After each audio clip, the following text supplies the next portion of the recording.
It's the first few days of summer 2024, and we have extreme heat warnings across the United States. But I use two free resources to make my garden of fruiting plants thrive. I'm not talking surviving, I'm talking about thriving in this extreme heat. I deployed two permaculture techniques to make the garden resilient. The heat will actually supercharge the plants, and I'm going to be safe out here gardening. We're going to take it up a notch. Be a slightly different wall. I'm curious to know if I'm going to get right down here. You can see that ladybug larvae. Bam! Pull the thing down like a monkey.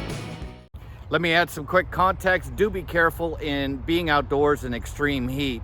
The other thing I want to say is this garden area was planted 5 to 7 years ago, and several fruiting plants will get zero water. The fig, the jujube, the che, the mulberry, and oh my God, I'm not going to water that elderberry, the Bob Gordon. Look out for that one.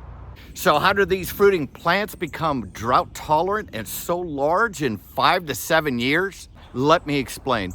Topic number one, amend the soil. Amend the soil with free organic material. Now, I'm going to share with you how we did it the Happy way. So I'm going to break this topic down into 3 subcategories.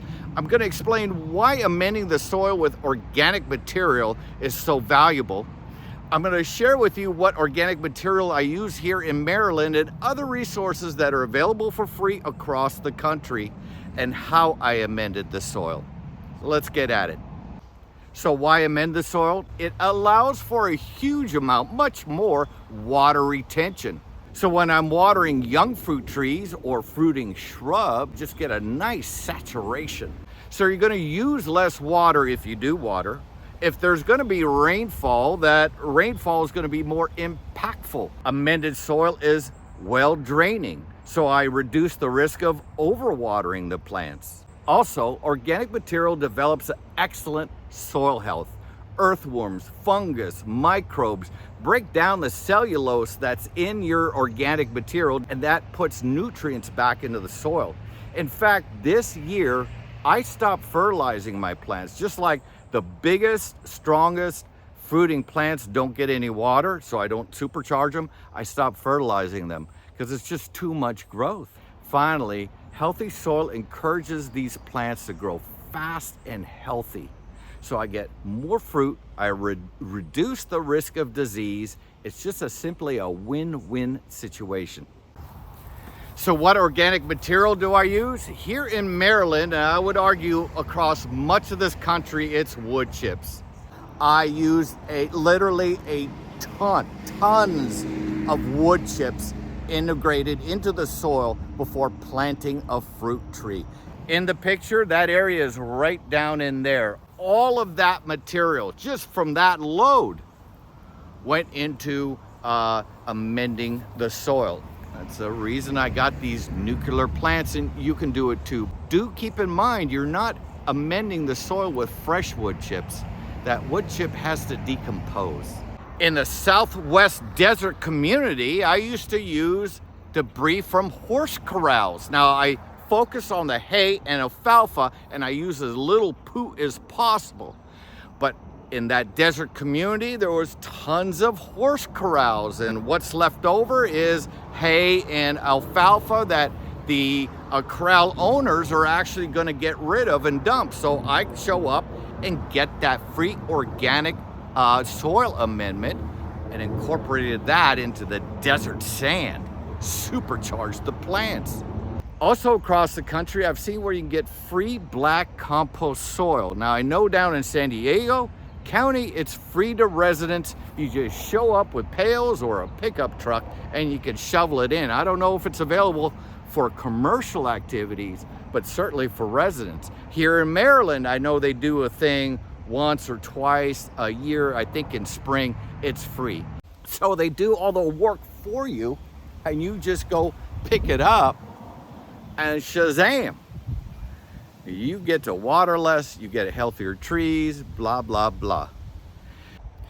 So whatever soil amendment you use in your region, the key is to make a big old hole and get that organic material into the hole, and then get your native soil into the hole and mix, mix, mix, mix.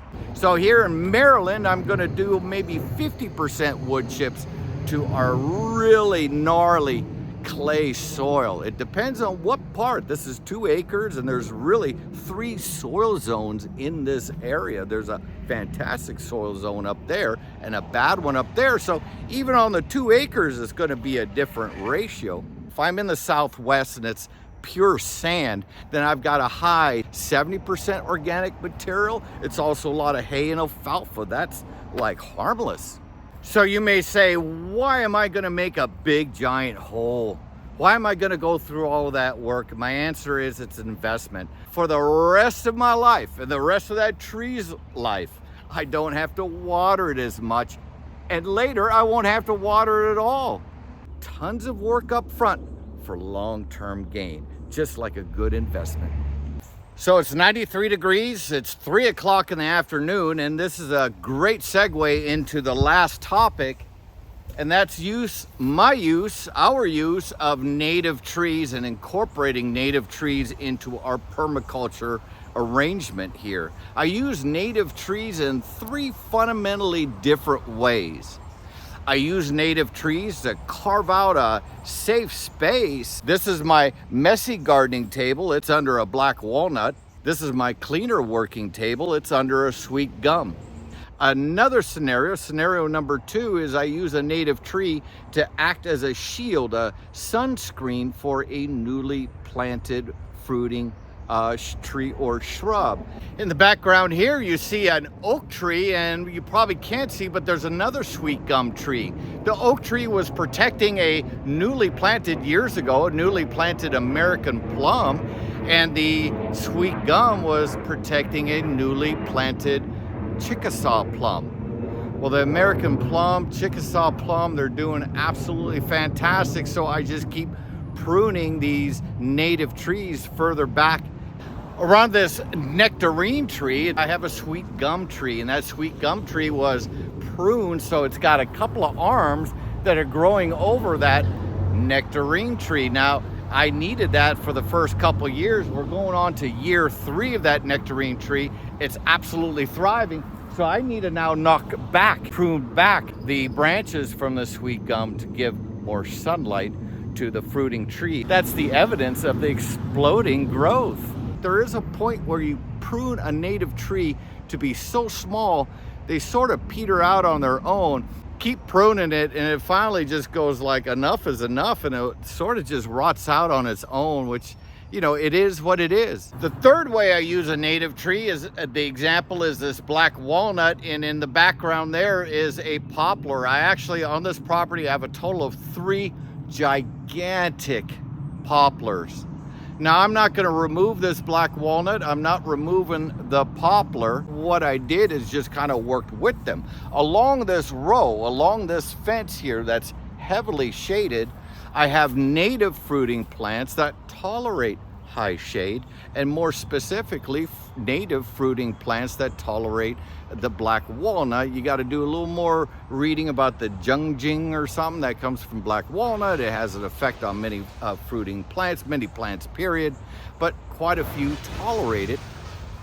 So if shade is what I'm getting from these large trees, then shade accepting, shade tolerant fruiting plants is what I'll plant there. I also use native grasses and pollinating plants to improve water retention. They improve soil health, pollinators benefit from them, and I have a reduced workload and expense by just leaving these areas alone. 0 water, 0 fertilizer. That is a resilient garden. I hope this video introduced you to 2 ideas, 2 free things that you can do to garden better in extreme heat and to garden safer in extreme heat. Take care of yourself. Take care of someone else if you can. Love you.